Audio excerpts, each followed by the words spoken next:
Once, her timeless elegance and deep smoldering eyes caused everyone of Hollywood to hold its breath.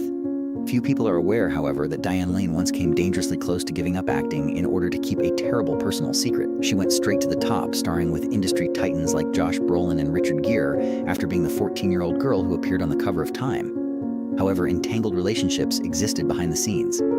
A contentious divorce and personal images that were kept secret for many years. What therefore caused millions of men to fall madly in love with her. The untold secrets, the uncommon times. What you're about to witness in this video will astound you. On January 22, 1965, Diane Lane was born in New York City. Colleen Lee Farrington, her mother, sang in nightclubs most evenings despite working as a Playboy model full-time. And maybe that's why Diane developed an early passion for the entertainment industry. Diane's parents started fighting 6 days after she was born, leading to an almost certain divorce.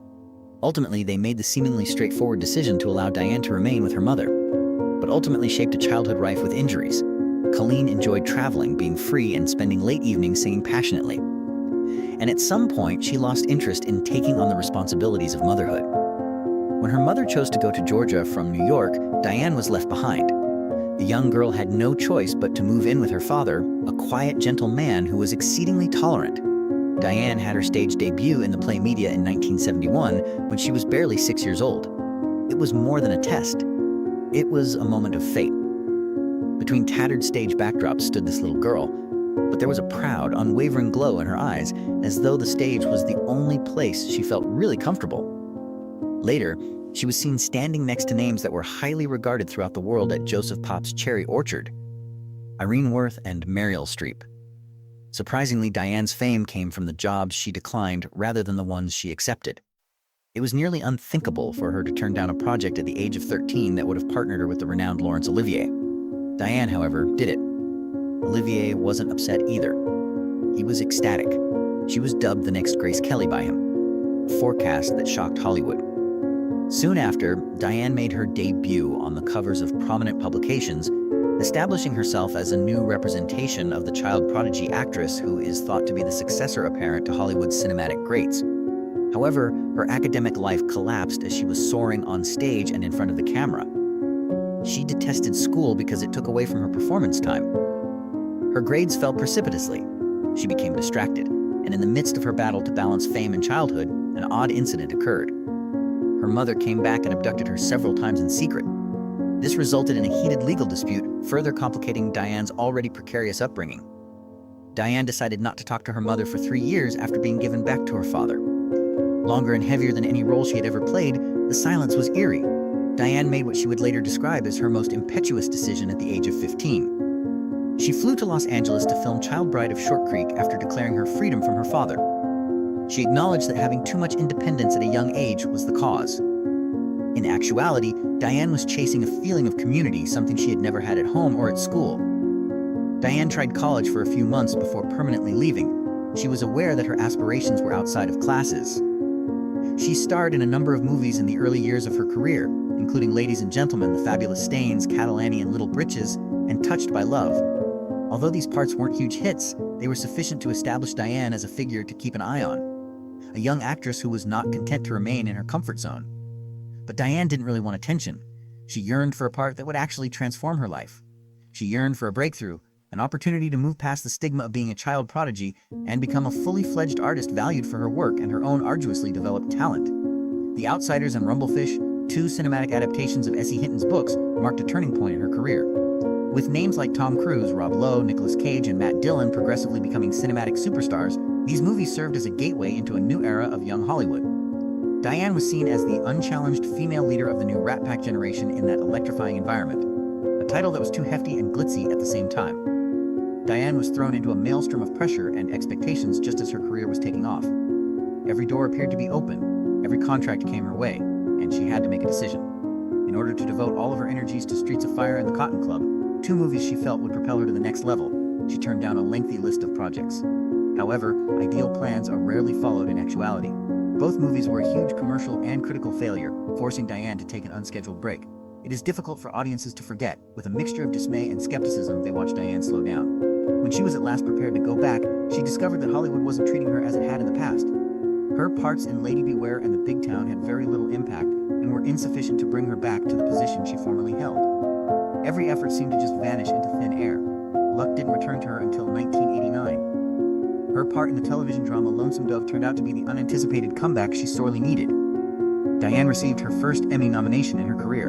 It was a belated but well-earned recognition.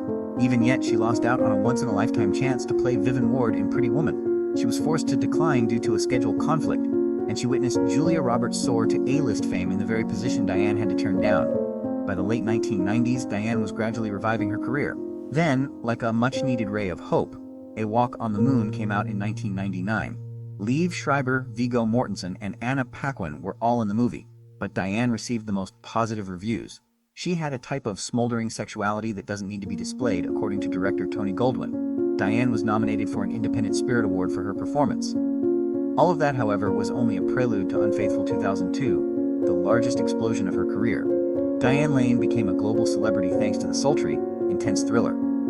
In addition to being a box office success, it brought her a slew of high-profile nominations for the SAG Awards, Oscars, and Golden Globes. The psychological toll the movie took on her is not widely known. Diane had to reshoot a number of personal moments because the emotional authenticity needed to be unadulterated and unfiltered, not due of technological difficulties. She later acknowledged that such scenes cost her much more than viewers would ever see because of the emotional strain. There were two sides to Unfaithful's success. It took her to new heights, but it also confined her to the stereotype of the lost, troubled woman. Now that she was in the spotlight again, Diane started to feel stuck. She once declared that she would be prepared to leave the business if Hollywood didn't provide her jobs that were more nuanced and complex. Diane embraced Secretariat 2010, a heartwarming Disney movie about the tenacious lady who created the renowned racehorse Penny Chaney, despite her tiredness of being typecast. Diane was able to rediscover her femininity, resiliency, and inner peace in this part, even if it wasn't a big hit or a turning point in her career. The 2011 HBO movie Cinema Verite, which reenacted the backstage reality of American Family and the country's first true reality show, was a more recent success.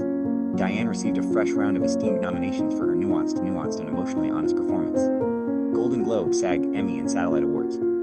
Diane Lane also experienced comparable heartache and adversity in her personal life as she did in her professional life. She appeared to be caught between two extremes all the time during those years. She either surrendered her heart to guys who didn't genuinely love her, or the men who did had ulterior intentions that she was never able to fully understand. Even though Diane Lane only had 2 marriages, she was romantically associated with many of the top stars in Hollywood, and was regularly dragged into circulating rumors and conjecture. Her 1985 romance with rock star Jon Bon Jovi was one of the most talked about. She was youthful, intelligent, and vibrant at the age of 20. Bon Jovi, on the other hand, traveled non-stop from city to city. Although the two were attracted to one another right away, their romance lasted just 5 months. In an interview conducted years later in 2008, Diane revealed the reason behind their split, stating that his frequent travels made the relationship all but untenable from the start. She acknowledged that their youth collided at the ideal time, but not for anything long-lasting. Maybe the fact that he was always gone is the reason we lasted as long as we did, she observed in a tone that was half joking and half bittersweet. However, things got even more complicated when Bon Jovi's former manager, Rick Bosit, stated in his memoir, Sex, Drugs, and Bon Jovi, that Diane ended John's relationship after being discovered having an affair with the band's lead guitarist, Richie Sambora. Rick insisted that everything fell apart the day Bon Jovi entered their lives, characterizing Diane as youthful, untamed, and into parties. Diane answered calmly and clearly to these charges, which might easily harm her image. She rejected Rick's assertions, claiming that he was only looking for attention to promote his book and was prepared to embellish and misrepresent anything in order to get attention. She spoke softly but forcefully, saying, "I can't blame them. They can say whatever they want. Like the lyrics in Let the Good Times Roll. Let them say what they want, baby. Some people just want to sell books." At the end of the interview, Diane acknowledged that the memories of that romance had faded over time. Her life at the time had been far too hectic and complicated, and young love, as bright as it burns, tends to vanish just as quickly. Fortunately, after Bon Jovi, Diane entered gentler, steadier relationships with actors like Alio Estes, Timothy Hutton, and Christopher Atkins. Her first marriage was to French actor Christopher Lambert, best known for his role as Tarzan in Greystoke. They first met in 1986 while visiting the Highlander set. In 1989, Diane said candidly, "When you're shooting a love scene with the man you're actually in love with, you always feel like you're not doing enough because you know how beautiful it truly is between the two of you." At the time, it was just a brief encounter, but 2 years later, when they reunited for another project, the spark that had been simmering quietly suddenly ignited. Diane later acknowledged that Lambert's presence was enough to distract her to the point where she couldn't fully focus on her role. The couple got married in Santa Fe in October 1988, and 3 years later their daughter Eleanor was born. It would seem that her birth would deepen the family's ties. They started divorce proceedings when Eleanor was just a year old, and looking back years later, Diane made remarks that shocked many. "I never truly loved Lambert. That relationship, in my words, wasn't love, nor was it passion, but it was a vague in-between emotion that I struggled to define. That moment, which should have brought us the most joy, turned out to be the turning point that accelerated the collapse of our marriage. Lambert's constant absence made Diane's married life feel empty. Shortly after her divorce, Diane shocked the world by announcing her engagement to Josh Brolin, the actor who would go on to become globally famous for playing Thanos in Avengers Endgame. It was interesting to note that the two had actually met many years earlier, back when Diane was pregnant with Eleanor, but it wasn't until nearly 10 years later that their connection finally reignited, and in August 2004, they were married in a ceremony attended by friends and family. She compared herself to the character in the news story, silently waiting for a man on horseback to save her from a silent, lonely room, and when she finally realized how deeply her loneliness had taken root, she decided to leave.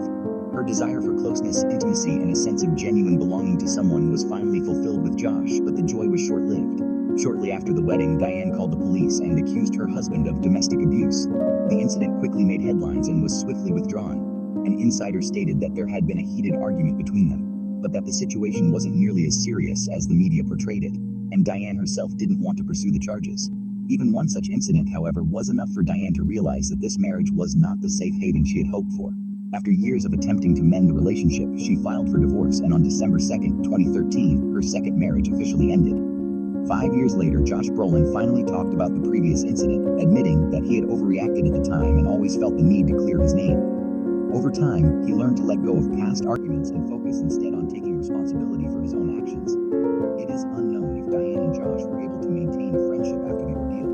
Overcoming heartbreak and adversity, Diane Lane has remained the epitome of a strong, quietly powerful woman. After over 50 years in the business, many people wonder how she keeps her youthful glow despite everything she has experienced. In a Zoom call, Diane responded with gentle simplicity. "Every age has its own pleasures." She says that happiness comes from having a Teflon soul, which she describes as having the ability to let things go without holding on to pain. Emotional scratches either disappear or become material for personal development.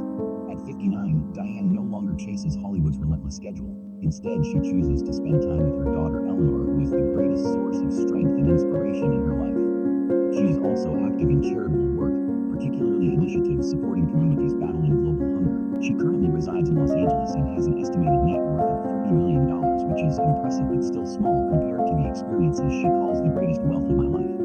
If you enjoyed this story, be sure to watch more of our videos about the stunning actresses from previous decades. As always, we appreciate your patience as we finish.